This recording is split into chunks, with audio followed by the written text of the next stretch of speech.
Hello दोस्तों, आप सब कैसे हैं? आशा करती हूँ अच्छे होंगे। आज मैं सुनाने जा रही हूँ प्यार भरा अनोखी कहानी। कहानी है वो बस वाली लड़की। सुबह 7 बजे के आसपास उसकी कॉल आई। मैं थोड़ा गुस्सा हुआ उसकी क्योंकि उसने पिछले 24 घंटे से कोई कॉल या मैसेज नहीं की थी। लेकिन थोड़ी देर बात करने के बाद मैं मान गया, क्योंकि मैं डरता था कहीं वह मुझसे दूर न चली जाए। कुछ दिन बाद उसकी कुछ दुश्मन लड़कियां जो उसी स्कूल में काम करने जाती थी, उसमें से एक लड़की आरोही के रूम पार्टनर भी थी। उन लोगों ने आरोही के बारे में दूसरे ड्राइवर और कुछ अन्य लोगों को हम दोनों के बारे में बता दी, और कुछ ही उन सब मिलकर आरोही के साथ झगड़ा किया और उसे अपशब्द भी बोले। इससे आरोही को बहुत दुख हुआ और उसने शाम में मुझे कॉल कर पूछी, आप मुझे क्या क्या खरीद कर दिए हो, और अगर कुछ दिए भी हो तो बाहर के लोगों को और दूसरे ड्राइवर को बोलने की क्या ज़रूरत थी? तुम्हें किसने बोला यह सब कि मैं बाहर के लोगों को तुम्हारे बारे में बात करता हूँ? मैंने पूछा।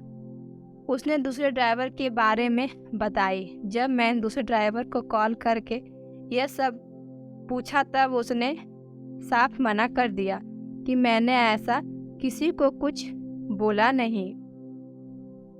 मैंने आरोही से कॉल किया और उसी सही तरह से समझाया। तब वो समझ गई और हम दोनों फिर से नॉर्मल हो गए।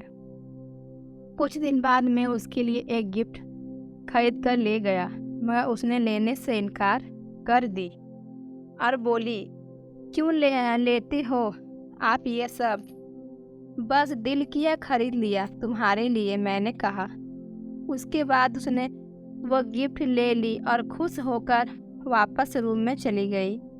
अब सब कुछ अच्छा चल रहा था कि अचानक उसके कुछ लड़कियों दोस्तों ने हम दोनों के बारे में फिर से कुछ बोली। उस दिन वो काफ़ी गुस्सा में थी और वो गुस्से में मेरे पास कॉल की और मुझ पर बरस पड़ी। मैंने उसको बोला, तुम टेंशन ना लो, मैं फ्री होते ही उन लड़कियों और ड्राइवर से बात करता हूँ। जब मैंने दूसरे ड्राइवर से बात किया तो उसने फिर वही बात बोला। मैंने कुछ नहीं कहा आरोही को, बल्कि दो अन्य लड़की ने उससे लड़ाई की है। उस दिन के बाद आरोही मुझसे गुस्सा कर रहने लगी और बोल दी, मुझे कभी कोई गिफ्ट मत देना और दोस्ती रहना है तो रह सकते हो। मैंने कहा, ओके, अब कुछ नहीं दूंगा। मुझे लगा अब सब कुछ पहले जैसा नॉर्मल हो गया है, मगर उस दिन वो मुझसे बिना बात किए ही सो गई। अगले दिन वो जब ड्यूटी गई तब भी कोई कॉल या मैसेज नहीं की। मैं परेशान हो गया। जब मैंने उसे कॉल किया तब उसने रिसीव नहीं किया और ना ही मेरे मैसेज का कोई जवाब दी। अगले दिन उसकी रिप्लाई आया, मुझे नहीं रखनी दोस्ती आपसे, बस करो, अब मुझसे दूर रहो। मुझे उसका यह मैसेज देखकर अजीब लगा। मुझे ऐसा लगा आरोही मजाक से बोल रही है। मैंने व्हाट्सएप पर उसे गुड मॉर्निंग विश किया, मगर इस बार उसने कुछ भी रिप्लाई नहीं दी। खाना खा ली मेरे प्रिंसेस? मैंने फिर दोबारा मैसेज किया। आई डोंट लाइक इट, उसने जवाब दी। एक दो दिनों तक आरोही ऐसे ही मुझे इग्नोर करती रही। ना तो मेरा कॉल रिसीव करती थी और ना ही मेरे मैसेज का जवाब देती थी। एक दिन उसे ड्यूटी से पिकअप करने में चला गया और वहाँ मैंने उससे पूछा, यह सब क्यों कर रही हो? क्या दिक्कत हुआ? कोई दिक्कत नहीं है, उसने जवाब दी। तो फिर आज चलोगी मेरे साथ घूमने? मैंने पूछा। नहीं, मैंने कहा ना, एक दिन भी मेरे साथ नहीं जा सकती हो, उसने गुस्से से कहा। बोला ना, समझ में नहीं आ रही है? उस वक्त मुझे बहुत गुस्सा आ गया। मैंने बोला, क्यों कर रही हो ऐसा? आखिर मैंने क्या किया है? मुझे बस तुम जैसे सेल्फिश लोगों को मतलब नहीं रखना है, मुझे अकेली छोड़ दो, उसने गुस्से में बोली। मुझे सेल्फिश सुनकर बहुत गुस्सा आ गया और गुस्से में बोल दिया, अगर मैं सेल्फिश होता तो तुम्हारे पीछे इतना समय पैसा बर्बाद नहीं करता, और ना ही कभी तुम्हें इतनी कीमती कीमती गिफ्ट देता, और आज तुम मुझे सेल्फिश बोल रही हो। अगर मुझे तुम इतना ही सेल्फिश समझती हो तो तुम मेरा सारा चीज़ वापस कर दो और साथ में मेरा वक्त भी वापस कर दो। शायद वो दिन हम दोनों की बातों का आखिरी दिन था। जिस लड़की के लिए मैं इतना कुछ करता था, उसकी हंसी मेरी खुशी बन गई थी। उसको ऐसा बोल दूंगा कभी मैंने सोचा नहीं था। जब मैं अपने कमरे में आया तब मुझे बोली गई अपने बातों पर शर्मिंदगी महसूस होने लगा। मैंने सॉरी लिखकर बहुत मैसेज किया मगर उसने माफ़ नहीं की। मेरे पास उसके कुछ पैसे बाकी थे तो उसने मैसेज में रिप्लाई किया, मेरे पैसे मत देना, तुम उसे अपने पास रख लो। उस वक्त मुझे लगने लगा मैंने उसके लिए जो कुछ किया है आरोही उसकी कीमत दे रही है। तब मेरे मुंह से भी कुछ ऐसा शब्द निकल गई जो शायद नहीं निकलनी चाहिए थी। मैंने बोला, सिर्फ ये पैसे क्यों, सब वापस दे दो। यह सुनकर उसे और हर्ट हुआ।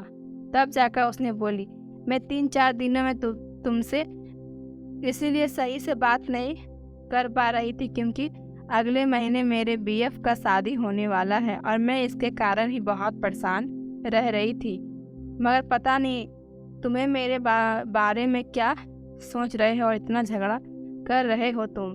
मुझे उसकी यह बात सुनकर बहुत धक्का लगा, लेकिन जो बोल दिया वो कैसे वापस जाए मुंह में। उसके बाद मैंने फिर से उसे इतना सॉरी बोला मगर वो बिल्कुल नहीं सुनी और नहीं मुझे माफ़ की।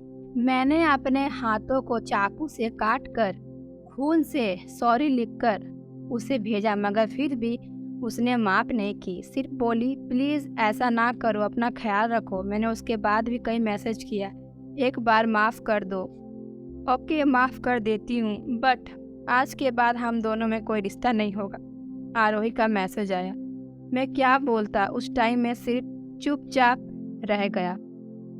मैं ब्लॉक कर रही हूँ। उसने दोबारा मैसेज की, ऐसा ना करो प्लीज़, ड्यूटी तो मेरे साथ ही आती हो तुम, फिर ऐसा करने की क्या ज़रूरत है। मैं गिड़गिड़ाते हुए मैसेज किया। उसके बाद वो ऑफलाइन हो गई। मैंने अगले दिन किसी से कुछ सुना उसके बारे में। वैसे वो सारी बातें मैंने पहले भी सुना था, बट मैंने सोच रखा था उसका कल क्या था, मुझे क्या करना। लोग जो बोलते हैं बोलने दो। मुझे व्हाट्सएप, फेसबुक, टिकटॉक सब जगह से उसने ब्लॉक कर दिया। उस दिन मैंने उसके लिए इतना रोया, बता नहीं सकता। उसमें मेरी जान बसी हुई थी। उसके जाने के बाद मैं बेजान हो गया हूँ। उसने 1 साल 3 महीने के रिश्ते को एक बात के लिए तोड़ दिया। शायद उसमें मेरी कोई गलती भी नहीं थी। मैं उसके लिए पल पल रोता रहा हूँ। मैं आज भगवान से प्रतिदिन हाथ जोड़ता हूँ कि वो मेरा प्यार वापस आ जाए, मेरी दोस्ती वापस आ जाए। तो दोस्तों, यह कहानी आप सभी को सुनकर कैसे लगे, आप हमें कमेंट के माध्यम से बता सकते हैं और अपने दोस्त के साथ शेयर कर सकते हैं। प्लीज़ लाइक करें, शेयर करें, सब्सक्राइब करें। धन्यवाद।